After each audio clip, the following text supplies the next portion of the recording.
এখন আপনি বললেন যে আজকে বানিয়েছেন, আমি বাসায় নিয়ে গেলাম। আজকে না স্যার, এটা কালকে। মুখে যা বললেন তাই। আমি বাসায় নিয়ে কয়দিন রাখবো আমি নিজেও জানবো না। আপনার লেভেল থাকলে তো আমি এটা ধরতে পারতাম যে 3 দিন পরে আমাকে ফেলে দিতে হবে ফ্রিজ থেকে। এত কিছু বুঝাই আমরা, তারপরেও দিয়ে আপনাদের দেবেন ইনশাআল্লাহ স্যার। আইনের প্রতি কোনো শ্রদ্ধা নাই। অবশ্যই আছে স্যার। আইনের প্রতি শ্রদ্ধা না থাকলে কিভাবে হবে? তাহলে আমাদেরকে কেন বারবার করবো বলতে হবে? ইনশাআল্লাহ, করবো। করে ফেলবো, দিয়ে দিব, এখন দিয়ে দিব। বন্ধ করে দিব আমরা প্রতিষ্ঠান? না স্যার। এমনি তো অবৈধভাবে করছেন, লাইসেন্স নাই তো, লাইসেন্স করেন না। লাইসেন্স করেছেন একটা, ব্যবসা করছেন 2 জায়গায়। না, এটা তো মাত্র 8 তারিখ স্যার। আবেদন করে এটা আমরা জানার অফিসে এলে অনেক সময় লাগে। প্রসেসের আচ্ছা, আছে। আবেদনটা তো করতে হবে আপনার। আমারে এখন ওই যে আমি যে বাড়িওয়ালার কাছে উঠছি, এখনো সে ডিটটা তো দিতে হবে। ডিটটাও দেয় না, দিলে যে আমি আবেদন করবো। তার মধ্যে সেটাই দেয়নি, ডেট যদি না দেয় পুরো লাইসেন্স নিচ্ছেন, লাইসেন্সবিহীন নাম দিয়েছেন লাইভ বেকারি, কিন্তু বাস্তবতা লাইভ না। বাস্তবতা তো লাইভ বেকারির বৈশিষ্ট্য আপনার ভিতর নেই। ডেইলি ধরেন 20-30 কেজি মাল বানায় থাকে, কালকের দিন থাকে, অনেক সময় 2 দিন থাকে তো।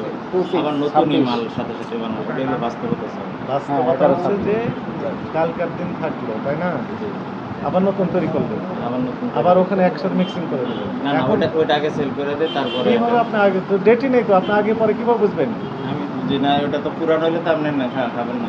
মানে আপনি বুঝতে পারেন, আপনি বুঝতে পারেন।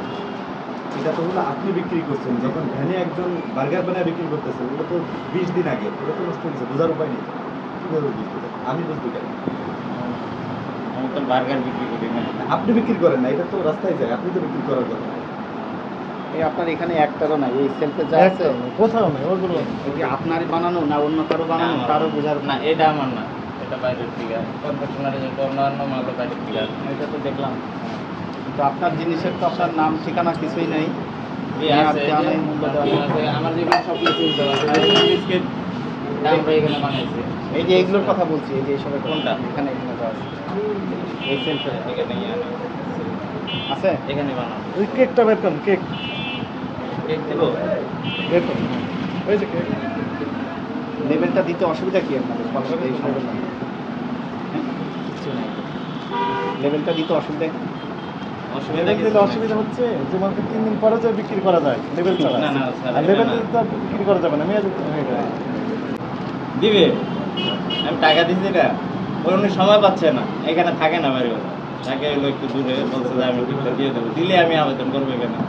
ওই ট্রেড লাইসেন্স নিয়ে না, তারপরে আমি বিএসটি এগুলো আগে করেন, তারপরে আইন তো আসলে আমরা মানি না কেউ। যদি মানতাম তাহলে আপনি শুরুই করতে পারতেন না। আগে সব কিছু রেডি টেডি করে তারপরে আপনি শুরু করতেন। এখন আমাদের হচ্ছে উল্টা কাজ, আগে ব্যবসা ট্যাবসা অর্ধেক করে ফেলে পরে আস্তে আস্তে আবেদন করে। চাপে পড়লে আবেদন করবে, না হলে নাই। হ্যাঁ, তবে আমরা চাপ প্রয়োগ করতে হবে, তারপরে বলতে হবে, তারপরে শুরু করবো। এখন কী ব্যবস্থা নিবে আপনাকে বলেন? আইন আছে 1 বছরের কারাদণ্ড, 1 লক্ষ টাকা জন্য। যেটা স্যার ওটা করেন, আমি আইন মেনে আমাদের চলতে চাই। সহজ ছিল যে কিছুই করবো না, দেখে চলে যাবো, ওকে আছে। কিন্তু তা তো সেই সুযোগ রাখলেন না।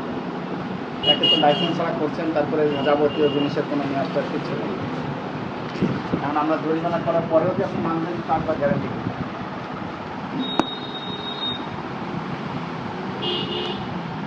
আমাদের প্রতি এখন নির্দেশনা এগুলো বন্ধ করে দেওয়া।